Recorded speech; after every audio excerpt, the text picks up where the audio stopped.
மோனே, என்னல இதெல்லாம்? இதுக்கா உனக்கு இவ்வளவு லட்சம் செலவு பண்ணி கல்யாணம் எடுத்தேன்? உன் பொண்டாட்டிக்கு என்னல குறை இருக்கு? வேற பொண்ணுகளுக்கு கூட சுத்தியா நீ?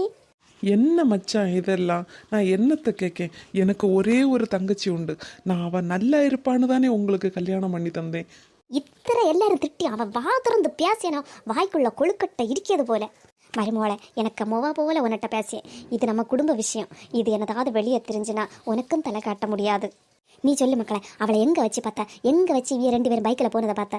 சரி, எத்தனை மணிக்கு பார்த்தா நீ அவளை? 4 வார்த்தை நாக்கு பிடிக்கிது போல நான் கேட்கட்டு. அது 3 மணி ஆயிருக்குமோ, இல்லை 4 மணி ஆயிருக்குமோ? சாயங்காலம் 4 மணிக்கு இல்லையா? வேலைக்கு போயிட்டு வரும்போதாக்க இந்த வேலை நடந்திருக்கு.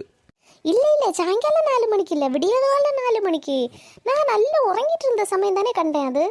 ஆமாம், நான் கனவுல தான் அவியலை பார்த்தேன். கனவுல தான் அவிய பைக்கில் கட்டி பிடிச்சிட்டு போனா.